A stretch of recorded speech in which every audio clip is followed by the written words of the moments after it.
Yikes, Mzansi. Hey, Mzansi. Hello and welcome to Entertainment News, Mzansi. If you're new to my channel, you know here for the stories. Go ahead, click the subscribe button and, of course, the bell, and you'll never miss an update.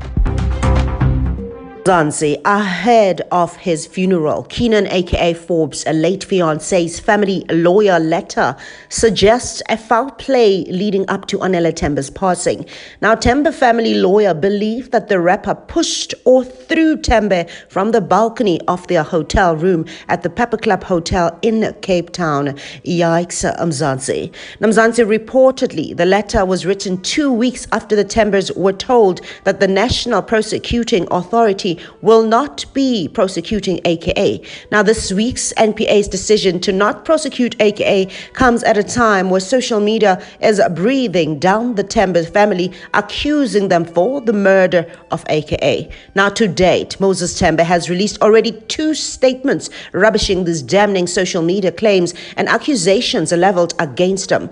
The family lawyer has ruled AKA to have played a role the night of Tembe's passing. Now, according to the letter by the city press, all evidence points to Keenan aka Forbes, the fateful night of Tembe's passing. The Tembes also believe that AKA did not attend to Anele, who was alive 20 minutes after she landed on the ground, but instead cleaned the hotel room, which had blood, and then went ahead to party with his friends after her passing. Now, these explosive details are contained in a scathing letter which was written on behalf of the family by their lawyers, TM Incorporated attorneys, to the National Prosecuting Authority in the Western Cape after it declined to prosecute the rapper following an investigation into Anele's death in June last year, wrote City Press. Now, Mzansi, in the letter, the family argued that the NPA's decision to not prosecute was based on a fabricated statement from the Pepperclub Hotel together with AKA's. The call that Forbes made to the reception was made after Tembe had already landed on the ground.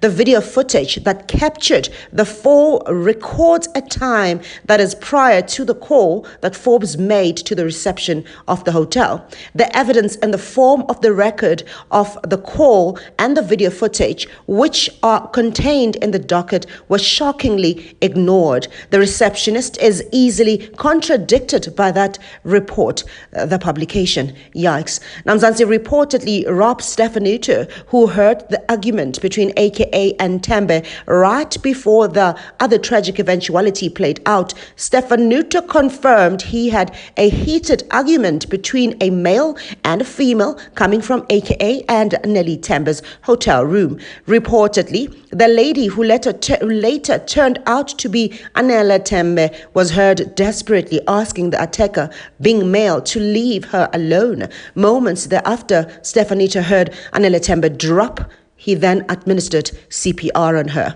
Now, the letter continued to confirm that there were no blood stains in the hotel, and the scratch marks AKA sustained were defensive marks, as Tembe was carried on his shoulder attempting to defend herself.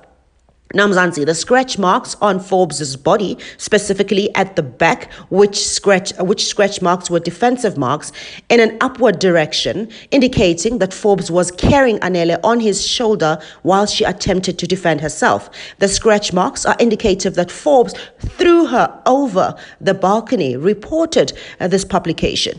Now, what was also ruled as unbecoming by the family was AKA's behavior following Anele Tembe's passing, Mzansi.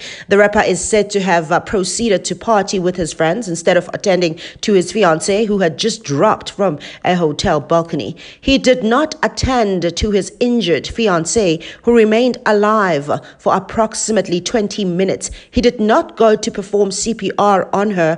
Instead, Stefanuto, a complete stranger, cared enough to administer CPR and call emergency services in an attempt to save Anele Tembe's life. Forbes cleaned up the hotel hotel room. There was blood stains on the towels. Forbes partied and drank at the hotel with his entourage following the passing of his fiancée, reported the publication.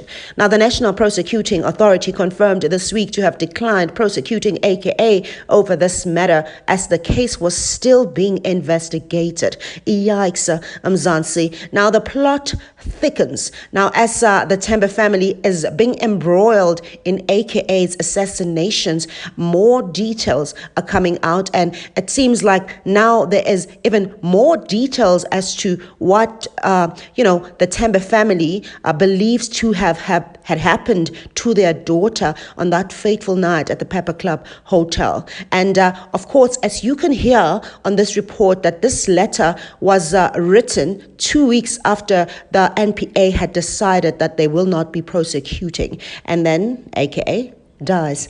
Now, do leave your thoughts, Mzansi, on the comment section below. You know I love to hear from you. But for now, I will bring you the updates hotter, just the way you like it.